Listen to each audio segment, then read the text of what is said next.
Hey, how's it going? Good to see you again. So, I want to share something with you. I've been working on a cool little project, and it involves this DJI drone. It's the Mavic Mini 2. And it involves using my monster PC and my dual 3090 graphics cards. And I'll tell you about that in just a minute.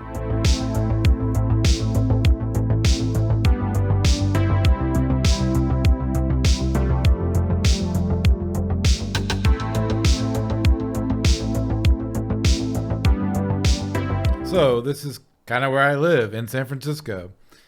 And in my neighborhood, there's a real serious trash problem.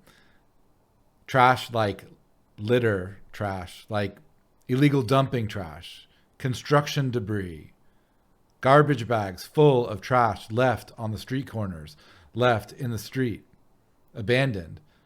I've seen entire vehicles completely trashed and left on the side of the road.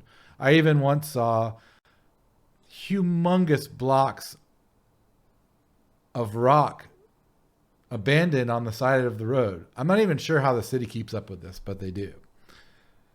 And I want to help them out.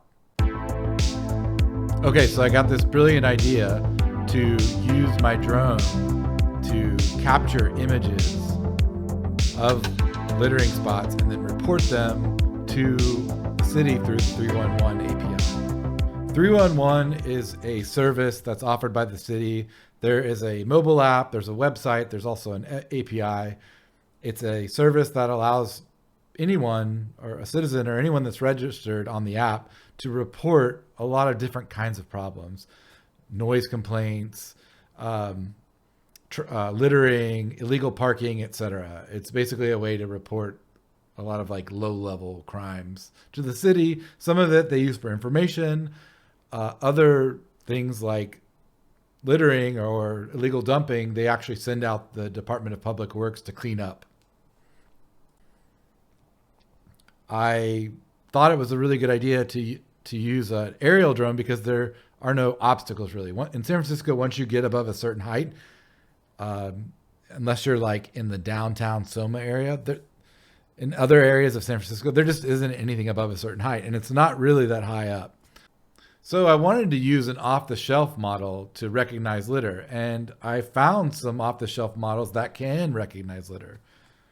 Unfortunately, they can only recognize litter when it's shot close up from a person's view, not from an aerial drone view. And when I tried to run some of my drone images through that model, it didn't recognize any of the litter. It was at that point that I knew I had to train my own model using my own data set. And that was pretty exciting to me. I know that you're not supposed to be a hammer running around looking for a nail, but I can't help it. I'm a hammer. I know about computer programming. I like flying drones. I like cameras. And I enjoy learning about machine learning. This seems like a perfect fit for my skill set. And it's a real problem. It's an actual problem that I'm dealing with every day. Okay, so let's get back to it. I have downloaded from the YOLO repository on GitHub a Python notebook. And that Python notebook includes code to train your YOLO 5 model on your own custom data set. Now, it gives you one of their custom data sets to start with, which is some kind of mushroom identification data set. So I needed to replace some of their data set code with my own data set code. Follow the instructions in RoboFlow. At the end of that, you end up with a data set that is annotated, and it will split that data set into a training set, a validation set, and a testing set. To train a model, you need data. That data, in this case for YOLO v5, comes in the form of photographs and annotations. The photographs are one set of data, and the annotations are another set of data.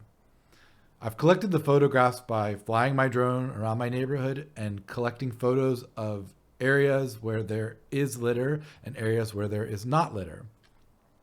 And I've created the annotations by using RoboFlow to draw bounding boxes around all of the litter that I found and then labeling that as litter.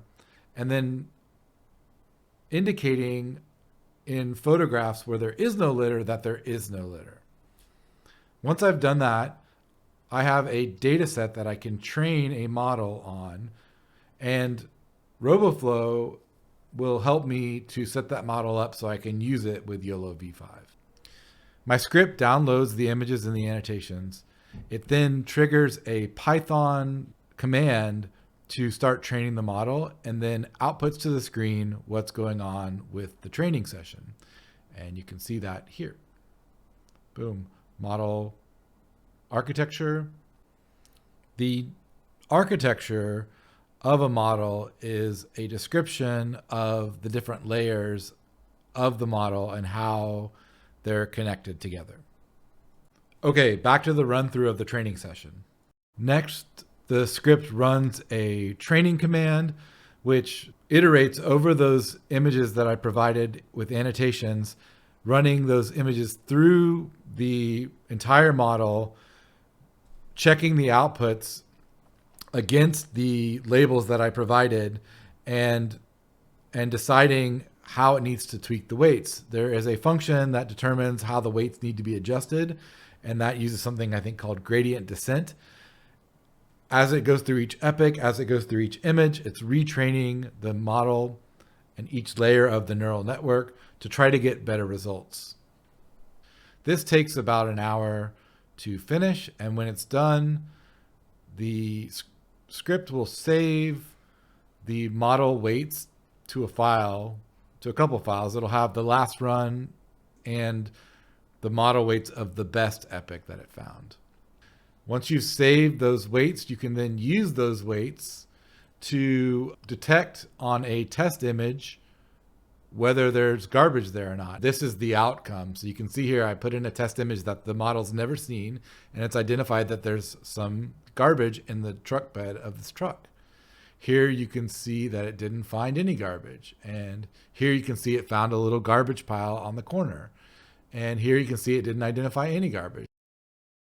And here it didn't find any garbage. And here it didn't find any garbage. But here it did find some garbage here up in the top left. But then it also made a mistake and thinks that this stop writing with the shadow on it is garbage. It's not perfect, but it can be improved. Here it definitely found some litter on the side of the road at this homeless encampment, and then some more litter in the back of this truck bed. And that's, to me, very cool that it's actually finding litter that it's never seen before in these images. Here it found some litter, and it didn't find this other litter here. You know, there's room for improvement. So that's it. That's all I wanted to show you here today. As you can see, this model is identifying some litter. It still needs some improvement. I only have about 250 images, and realistically, I probably need more like 1,000 to 2,000 images to properly train this model. That's what I'm working on now. I'm collecting as many images as I can each day. Once I get to about 1,000 or 2,000, I think I'm going to have a pretty good model for detecting litter from a drone. See ya.